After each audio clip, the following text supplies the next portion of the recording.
साथियों नमस्कार। साथियों HSAB का आज ये दूसरा लेक्चर है। इससे पहले वाले लेक्चर में हमने HSAB के बारे में पियर्सन की अवधारणा को समझा था बहुत अच्छी तरह से और उसके एप्लीकेशन की भी बात करी थी। आज आपके सामने जो है अगला क्वेश्चन हाजिर है। कठोर एवं मृदु तथा मध्यवर्ती सीमा रेखा अम्लों तथा क्षारकों से आप क्या समझते हो, इनके एग्जाम्पल भी देना है। कठोर तथा मृदु अम्ल क्षारकों से आप क्या समझते हो। तो जो एलिमेंट्स हैं उनको डिवाइड किया गया है अलग अलग कंडीशन में। जैसे क्लास ए मेटल्स है ना, क्लास ए मेटल को कहा गया है कठोर अम्ल। क्लास ए मेटल में जो है हम जो कहेंगे कठोर अम्ल कहेंगे क्लास ए मेटल्स को। ये जो है इनको कहा गया है क्लास ए मेटल बोलो तो कठोर अम्ल।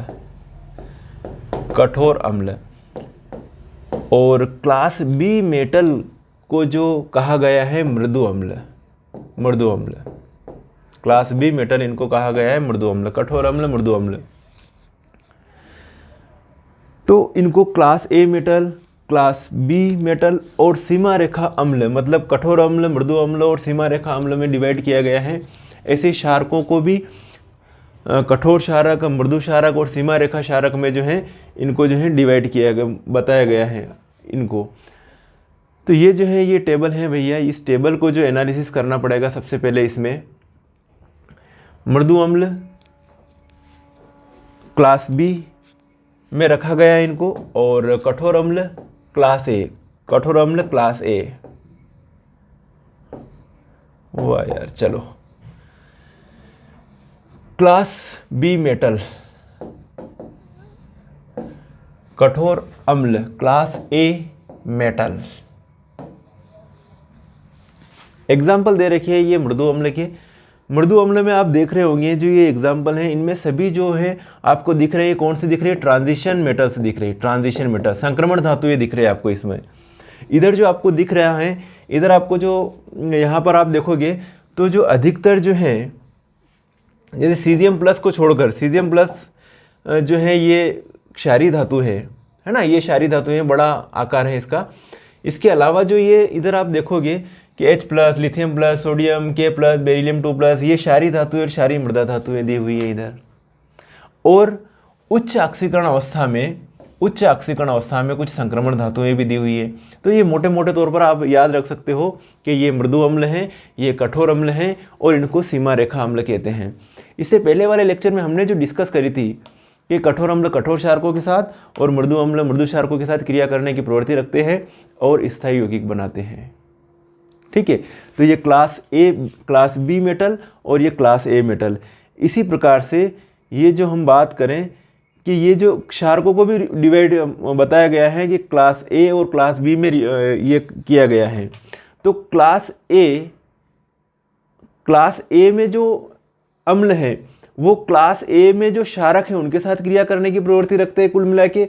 और क्लास बी में जो अम्ल है, क्लास बी मतलब मृदु अम्ल, इनको जो है ये किसके साथ क्रिया करने की प्रवृत्ति रखते हैं, क्लास बी में जो क्षारक है उनके साथ क्रिया करने की प्रवृत्ति रखते हैं। कहने का मतलब ये है। तो कुल मिला के यहाँ पर बात करें कि कठोर मृदु अम्ल मृदु क्षारकों के साथ और कठोर अम्ल कठोर क्षारकों के साथ क्रिया करने की प्रवृत्ति रखते हैं। सीमा रेखा अम्ल सीमा रेखा क्षारक के साथ क्रिया करेंगे तो स्थायी यौगिक बनाएंगे। ये इससे पिछले वाले लेक्चर में भी डिस्कशन हुआ था। ये डिस्कशन हुआ था कि मृदु अम्ल मृदु क्षारक के साथ क्रिया करेंगे तो स्थायी यौगिक बनाएंगे, कठोर अम्ल कठोर क्षारक के साथ क्रिया करेंगे तो ये स्थायी यौगिक बनाएंगे और ये इनके साथ क्रिया करेंगे तो ये स्थायी यौगिक बनाएंगे। बट अगर इनकी और इनकी क्रिया हुई, ये और ये क्रिया हुई तो अस्थायी यौगिक बनेंगे और ये क्रिया हुई, इनकी और इनकी क्रिया हुई तो उस कंडीशन में भी अस्थायी यौगिक बनेंगे। अब एक और बात है कि अगर इसके और इसके साथ यौगिक बने या इसका इसके साथ यौगिक बने, ठीक है, इसका इसके साथ कंपाउंड बने तो उस कंडीशन में भी अस्थायी यौगिक बनेगा, अस्थायी होगा। लेकिन ये वाला अस्थायी क्या होगा, कम होगा इस अस्थायी की तुलना में। ये वाला अस्थायी जो यौगिक बनेगा वो कम अस्थायी होगा बजाय ये इस अस्थायी की तुलना में, क्योंकि ये सीमा रेखा अम्ल जो है इन दोनों के कहाँ पर आ रहा है, बीच में आ रहा है। ऐसे जो सीमा रेखा क्षारक है वो कहाँ पर आ रहा है, मृदु क्षारक और कठोर क्षारक के कहाँ पर आता है, मध्य में आता है। ये वाली कंडीशन रहती है। तो ये कुछ एग्जाम्पल्स हैं। चलो शुरुआत करते हैं वापस अपनी यहीं से। कि प्रत्येक धातु आयन किसी एक लिगेंड से आसानी से बंध बनाता है। प्रत्येक धातु आयनों को क्या कहा अपनों ने? अम्ल कहा, और जो लिगेंड्स हैं उनको क्या कहा? क्षारक कहा। तो प्रत्येक धातु आयन किसी एक लिगेंड से आसानी से बंध बनाता है जबकि दूसरे से नहीं बनाता है। इस आधार पर धातु आयनों तथा लिगेंडों को दो भागों में वर्गीकृत किया गया है। दो भागों में वर्गीकृत किया गया है। Class A metal. अब क्लास ए मेटल किसे कहते हैं? कि क्षारीय धातु आयन, क्षारीय मृदा धातु आयन एवं उच्च ऑक्सीकरण अवस्था में हल्के संक्रमण तत्वों को रखा गया है। किसके अंतर्गत? क्लास ए मेटल के अंतर्गत रखा गया है। Class A metal. Class A metal मतलब कठोर अम्ल है। क्लास बी मेटल, इस वर्ग में भारी संक्रमण धातु आयन तथा निम्न ऑक्सीकरण अवस्था में हल्के संक्रमण तत्वों को रखा गया है। इसमें मृदु अम्लों को रखा गया है, ये ध्यान रखना, ठीक है। क्लास ए लिगेंड्स। क्लास ए धातु आयनों से आसानी से संयुक्त होने वाले लिगेंड। क्लास ए धातु आयनों से आसानी से संयुक्त होने वाले लिगेंड को कहाँ रखा गया? क्लास ए लिगेंड कहा गया उनको। क्लास ए धातु आयनों से आसानी से संयुक्त होने वाले लिगेंड इस वर्ग में रखे गए। फिर क्लास बी लिगेंड, वे लिगेंड जो बी क्लास धातु आयनों से संयोग करेंगे, ठीक है, इनके साथ जो संयोग करेंगे उनको कहा क्लास बी लिगेंड। मेरी बात समझे आप? Class B ligand. Class B ligand, वे लिगेंड जो बी क्लास धातु आयनों से आसानी से संयुक्त होते हैं इस वर्ग में रखे जाते हैं।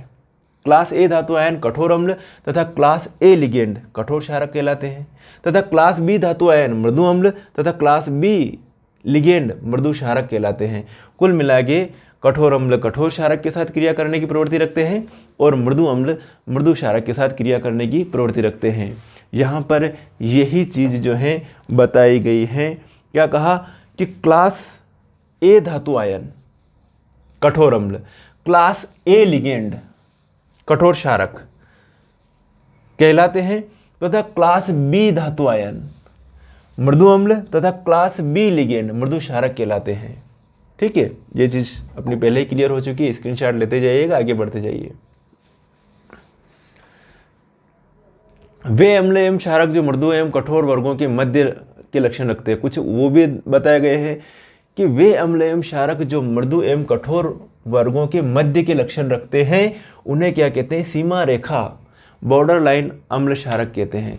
तो सीमा रेखा अम्ल ये हैं और सीमा रेखा क्षारक जो है ये दे रखे हैं। सीमा रेखा अम्ल और सीमा रेखा क्षारक, ये सीमा रेखा अम्ल है और ये दे रखे हैं भैया सीमा रेखा क्षारक। मेरी बात समझ में आई? अब इनकी विशेषताएं जो हमने देखा है, अब माइंड में आप बिठा लीजिए ये चीज़ कि ये है कठोर अम्ल, ये है मृदु अम्ल। कठोर अम्ल को क्लास ए मेटल्स में रखा गया है और मृदु अम्लों को क्लास बी मेटल कहा गया है। और इनकी बीच के जो लक्षण रखते हैं उनको कहते हैं सीमा रेखा अम्ल या सीमा रेखा क्षारक। ये सीमा रेखा क्षारक। तो क्लास ए जो क्षारक है उन्हें उसे क्या कहते हैं कि क्लास ए मेटल के साथ संयुक्त होने वाले लिगेंड को क्या कहते हैं? क्लास ए क्षारक कहते हैं। इसी प्रकार से क्लास बी में किसको रखा गया है? जो क्लास बी मेटल से संयोग करे उनको कहा गया है क्लास बी क्षारक। और क्लास बी क्षारक मृदु क्षारक है, क्लास ए जो है वो कठोर क्षारक है। इनको डिवाइड किया गया है। सीमा रेखा क्षारक इन दोनों के मध्य जो लक्षण रखते हैं उन्हें सीमा रेखा क्षारक कहते हैं। ऐसे सीमा रेखा अम्ल इन दोनों के जो मध्य जो कैरेक्टर रखेंगे उन्हें सीमा रेखा अम्ल कहेंगे। चलिए, अब इनकी विशेषताएं जो अपनों ने कठोर मृदु और सीमा रेखा अम्ल तथा क्षारकों की बात करी, इन सभी की क्या क्या विशेषताएं हैं। फर्स्ट, मृदु अम्लों के लक्षण, क्लास बी वाले मतलब कुल मिला के, ठीक है। मृदु अम्लों के लक्षण, तो इनके इलेक्ट्रॉन ग्राही परमाणु बड़ा आकार रखते हैं। इमेजिनेशन करना है आपको कि इनके इलेक्ट्रॉन ग्राही परमाणु क्या रखते हैं? बड़ा आकार रखते हैं मृदु अम्ल। इसमें जो मैंने अभी बात करी थी, कौन रखे गए? संक्रमण धातुएं रखी गई है, जैसे Cu+, Ag+, Au+, Al+, thallium plus, Hg+, ये सब इसके अंतर्गत रखे गए हैं मृदु अम्लों के अंतर्गत। तो इनके इलेक्ट्रॉन ग्राही परमाणु बड़ा आकार रखते हैं। ये अक्रिय गैस विन्यास नहीं रखते हैं, है ना, अक्रिय गैस विन्यास नहीं रखते हैं। जैसे मैं बात करूँ कि Cu+, तो Cu+ का जो विन्यास है वो अक्रिय गैस का विन्यास नहीं होगा। कैसे नहीं होगा? कि कॉपर का जो परमाणु क्रमांक कितना होता है? 29, और इसमें जो Cu+ की बात करें तो इसमें Cu+ के पास कितने इलेक्ट्रॉन है? 28, और 28 इलेक्ट्रॉन किसी अक्रिय गैस के पास नहीं होते। जब हम जैसे कि इनकी बात करेंगे, ये जो है क्लास ए में किसको रखा गया है? कठोर अम्लों को रखा गया है। तो ये अक्रिगेस विन्यास रखते हैं कैसे? जैसे Na+ है, Na+, तो सोडियम के पास 11 इलेक्ट्रॉन है, लेकिन Na+ के पास कितने इलेक्ट्रॉन है? 10। और 10 इलेक्ट्रॉन किसके पास, कौन से अक्रिगेस में होता है? नियान के पास होते हैं। किसके पास होते हैं? नियान के पास होते हैं। तो मेरी बात यहाँ पर आपको समझ में आई होगी, ठीक है। ये अक्रिगेस विन्यास नहीं रखते, ये रखते भैया, ये उच्च ध्रुवीयता रखते हैं, ये कम विद्युत ऋणात्मकता रखते हैं। कौन से? ये वाले। ये कम सक्रिय धातु देते हैं। मृदु अम्लों के लक्षण है ये। अब बात करें कठोर अम्लों के लक्षण। इनके इलेक्ट्रॉन ग्राही परमाणु भैया छोटा आकार रखते हैं। कठोर अम्लों के लक्षण, ये सामान्यतः अक्रिगेस विन्यास रखते हैं, ये उच्च ध्रुवीय क्षमता रखते हैं, परंतु स्वयं कठिनाई से ध्रुवित होते हैं। धातुओं से तुलनात्मक रूप से ये कम विद्युत ऋणात्मकता रखते हैं, ये अधिक सक्रिय धातु होते हैं। ये इनके कैरेक्टर हैं। अब मृदु क्षारकों के लक्षण। मृदु क्षारक, जो इमेजिनेशन करना आपको यहाँ से कि मृदु क्षारक किसे कहते हैं, तो ये भैया है मृदु क्षारक और ये कठोर क्षारक। इनके अपन देख रहे हैं कैरेक्टर्स से, देख रहे हैं क्या कैरेक्टर्स हैं इनके। मृदु क्षारकों के लक्षण, इनके इलेक्ट्रॉन दाता परमाणु बड़ा आकार रखते हैं, ये या इनके इलेक्ट्रॉन दाता परमाणु उच्च ऋणावेश रखते हैं, ये आसानी से ध्रुवित हो जाते हैं। ओके, अधातुओं में तुलनात्मक रूप से ही अपेक्षाकृत कम विद्युत ऋणात्मक होते हैं, ये कम सक्रिय अधातु हैं। अब कठोर क्षारकों के लक्षण, ये है कठोर क्षारकों के लक्षण। इनके इलेक्ट्रॉन दाता परमाणु छोटा आकार रखते हैं, ये या इनके इलेक्ट्रॉन दाता परमाणु निम्न ऋणावेश रखते हैं, ये कठिनाई से ध्रुवित होते हैं, ये अत्यधिक विद्युत ऋणात्मक होते हैं, ये अत्यधिक क्रियाशील अधातु होते हैं। कठोर क्षारकों के लक्षण है ना, ये अत्यधिक विद्युत ऋणात्मक होते हैं, जबकि जो मृदु क्षारक है वो कम विद्युत ऋणात्मक होते हैं, ये अत्यधिक क्रियाशील अधातु होते हैं। अभी बात करें सीमा रेखा अम्ल क्षारक की। सीमा रेखा अम्ल व क्षारक, तो वे अम्ल एवं क्षारक जिनके विशिष्ट लक्षण कठोर एवं मृदु वर्गों के मध्य होते हैं। ठीक है, वे अम्ल एवं क्षारक जिनके विशिष्ट लक्षण किनके बीच होते हैं? कठोर और मृदु के मध्य होते हैं। ये चीज मैं पहले ही बता चुका हूं आपको। सीमा रेखा अम्ल व क्षारक कहलाते हैं। अम्ल व क्षारकों की परस्पर क्रिया द्वारा सीमा रेखा अम्ल एवं क्षारक निर्धारित किए जाते हैं। कठोरता का क्रम, जैसे यहाँ पर मैं बात करूँ कि ये कठोरता का क्रम तो सबसे ज़्यादा F- जो क्षारक है सबसे ज़्यादा कठोर है, then chlorine Cl-, then Br-, then I-। अब ये तो क्या हो गया? ये तो मृदु क्षारक हो गया, और ये जो है ये क्या हो गया? कठोर हो गया। तो इन दोनों के बीच के जो लक्षण ये शो कर रहा है, तो ये क्या हो गया? इसको मैंने कह दिया सीमा रेखा क्षारक। क्या कह दिया इसको? सीमा रेखा क्षारक कह दिया। तो इन दोनों के बीच के जो कैरेक्टर को जो शो कर रहा है उसे अपन क्या कह रहे हैं? सीमा रेखा क्षारक कह रहे हैं। या फिर इसका मृदुता का क्रम, तो F- सबसे कम मृदु है, फिर Cl-, then Br-, then I-। तो ये जो कंडीशन है इसको क्या कह रहा? Br- क्या है? सीमा रेखा क्षारक है। क्लियर है? आगे बढ़े। I- हेलाइड क्षारक की कठोरता सबसे कम है तथा F- हेलाइड क्षारक की कठोरता सबसे अधिक होती है। तो हेलाइड यद्यपि कठोरतम क्षारक हेलाइड है ना, F- हेलाइड यद्यपि फ्लोरीन जो है वो F- जो है हेलाइड सबसे कठोर क्षारक है, फिर भी इसकी मृदुता Cl- हेलाइड से कम है ना। इसकी मृदुता जो हो जाएगी वो कम हो जाएगी, वो तो सिंपल बात है। इसी प्रकार प्रत्येक अम्ल व क्षारक तुलनात्मक रूप से कठोर व मृदु हो सकते हैं। सर्वाधिक कठोर अम्ल या क्षारक को कठोर एवं निम्नतम कठोर अम्ल या क्षारक को सर्वाधिक मृदु वर्ग में रखा जाता है। ये है, स्क्रीनशॉट भी लेते जाइएगा, चाहो तो इससे जो है आप नोट्स भी बना सकते हो।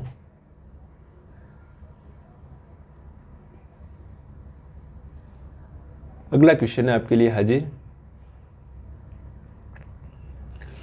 अम्लों तथा क्षारकों की कठोरता व मृदुता के सैद्धांतिक आधारों की विवेचना कीजिए। ठीक है, सैद्धांतिक आधारों की विवेचना कीजिए। बहुत ही सिंपल क्वेश्चन है। हम बात कर रहे थे कठोर अम्ल कठोर क्षारकों के साथ क्रिया करके स्थायी यौगिक बनाते हैं, मृदु अम्ल मृदु क्षारकों के साथ क्रिया करके स्थायी यौगिक बनाते हैं।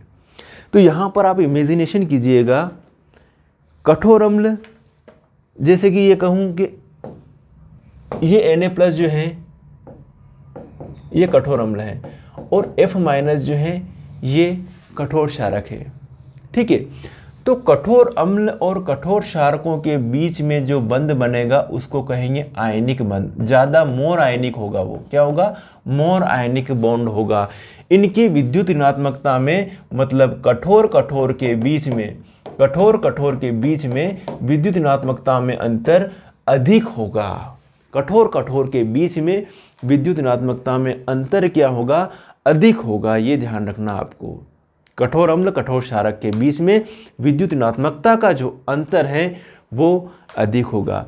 जबकि मृदु एक तरफ ले रहे ये Ag और एक ये ले रहा हूँ I, Ag plus A minus. तो यहाँ पर बात करूँ कि मृदु के बीच में जो विद्युत ऋणात्मकता का अंतर जो है वो कम होगा। ठीक है, इसी प्रकार से जैसे ये Na प्लस ले लिया और ये I माइनस ले लिया तो NaI बन रहा है यहाँ पर।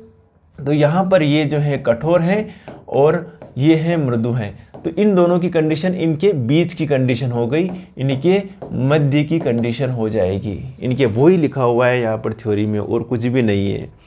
देखिए, अम्लों तथा क्षारकों की कठोरता व मृदुता के सैद्धांतिक आधारों की विवेचना कीजिए। तो इस सिद्धांत के अनुसार कठोर परस्पर क्रिया करके आयनिक बंध का निर्माण करते हैं, जबकि मृदु क्रिया करके सहसंयोजक बंध का निर्माण करते हैं। विद्युत ऋणात्मकता में अंतर कम है तो मृदु के बीच में जो बॉन्ड होगा वो कौन सा होगा भैया, सहसंयोजक। और कठोर के बीच में जो बंध होगा वो कौन सा होगा, आयनिक होगा। हमारी बात समझ में आई। कठोर के बीच में जो बॉन्ड होगा वो आयनिक बॉन्ड होगा और मृदु के बीच में जो बॉन्ड होगा वो सहसंयोजक बंध होगा। और अगर कठोर और मृदु के बीच में बॉन्ड बना रहे, तो वो बंध जो होगा ध्रुवीय बंध होगा, मतलब दोनों के बीच की कंडीशन होगी। कई बात समझ में आई रही होगा।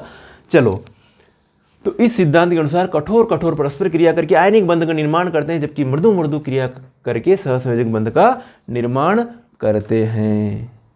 ओके, चलिए। छोटे आकार तथा उच्च आवेश युक्त धातु आयन कठोर क्षारकों के साथ आयनिक बंध बनाते हैं।